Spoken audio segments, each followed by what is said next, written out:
আসসালামু আলাইকুম বন্ধুরা, কেমন আছেন সবাই? আমি প্রবাস থেকে।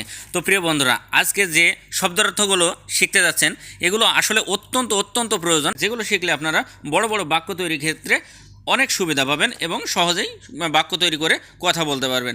তো দেখুন, যদি আপনি বলতে চান যে আপনার ভুল, আমরা কাজের ক্ষেত্রে অনেক ভুল করে থাকি, অনেকজন ভুল করে থাকি, সেটার ক্ষেত্রে যদি আপনি বলতে চান যে এটা আপনার ভুল বা আপনার ভুল, আওয়াক সালাহ, আওয়াক সালাহ, আপনার ভুল। আওয়াক মানে আপনার, সালা মানে ভুল। আওয়াক মানে আপনার, সালা মানে ভুল। এখানে যদি আপনি এটা বলতে চান যে তোমার ভুল বা তোর ভুল, তাহলে কিন্তু এটা হয় যে কামু। কামু মানে তুই বা তোমার। আর আওয়াক যদি বলেন তাহলে আপনার। আর যেহেতু যদি একটু সম্মান দিয়ে কথা বলতে চান তাহলে আওয়াক বসাবেন, এটাই সবচাইতে বেটার হয়। তারপরে আমার ভুল, যদি আপনি বলতে চান যে আমার ভুল, সায়া সালা, আমার ভুল। সায়া মানে আমি, সালা মানে ভুল। সায়া সালা, আমার ভুল। সায়া মানে কিন্তু আমি, কিন্তু এখানে যেহেতু আমার বলছেন তাহলে এই সায়া মানেই কিন্তু আমার ধরে নিতে হবে। প্রত্যেকটা ভিডিও শুরু থেকে শেষ পর্যন্ত দেখার চেষ্টা করবেন, ইনশাল্লাহ আপনাদের ভাষাগত সমস্যা থাকবে না, অনেক কিছু শিখে নিয়ে বের হতে পারবেন। তো আর ভিডিওগুলো যত সম্ভব শেয়ার করে দেবেন, কারণ আপনাদের একটা শেয়ারের মাধ্যমে হাজার হাজার নতুন প্রবাসী ভাইদের উপকার হবে, এতটুকু অনুরোধ আপনাদের কাছে। তারপরে আপনি যদি বলেন যে আমি দেখিনি, আমি দেখিনি, ছায়া তাহ তেঙ্গুক, ছায়া তাহ তেঙ্গুক, আমি দেখিনি। তো আপনি যদি কাজের ক্ষেত্রে এগুলো অনেকবার বলা যায় যে হয়তো একটা কোনো জিনিস পাচ্ছে না, তা আপনাকে জিজ্ঞেস করছে, তো আপনি যদি না দেখেন সেই জিনিসটা, তো অবশ্যই বলতে পারেন যে ছায়া তাহ তেঙ্গুক, আমি দেখিনি। ছায়া মানে আমি, তাহ মানে না, তেঙ্গুক মানে দেখা। ভালো করে মনে রাখবেন, ছায়া তা তেঙ্গুক, আমি দেখিনি।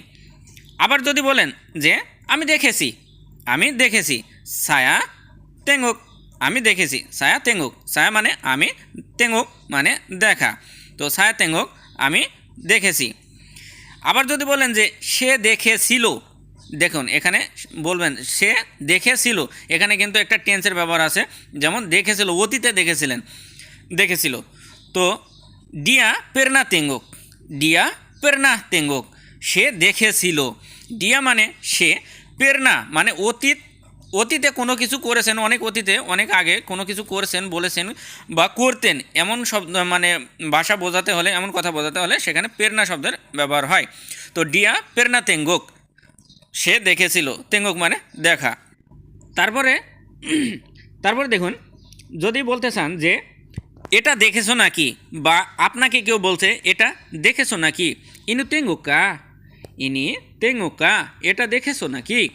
ইনি মানে এটা, তেঙ্গুক মানে দেখা, আর কে বা কা মানে নাকি। আশা করছি বুঝতে পারছেন। ইনি তেঙ্গুকা, এটা দেখেছো নাকি।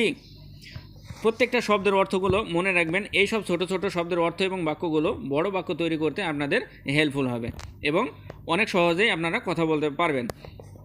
তারপরে আপনাকে দেখুন বলছে যে জানো নাকি, জানো নাকি, বা আপনি কাউকে বলতে চান যে জানো নাকি, তাহুকে, জানো নাকি, তাহুকে, জানো নাকি। তাহু মানে জানা, কে বা কা মানে নাকি। তারপর যদি বলেন যে আমি জানি, আমি জানি, ছায়া তাহু, ছায়া তাহু, আমি জানি। ছায়া মানে আমি, তাহু মানে জানা, ছায়া তাহু মানে আমি জানি। তো আশা করছি ভিডিওর গুরুত্বটা অবশ্যই বুঝতে পারছেন। এইসব ছোট ছোট ভাষাগুলো জানলে অবশ্যই আপনারা ভালো কিছু শিখতে পারবেন, ইনশাআল্লাহ সামনের ভাষাগুলো শিখতে আপনাদের সুবিধা হবে। তো ভিডিওটি ভালো লাগলে অবশ্যই চ্যানেলটি সাবস্ক্রাইব করে পাশের বেল আইকনটি বাজিয়ে রাখবেন পরবর্তী ভিডিওগুলো সবার আগে পেতে।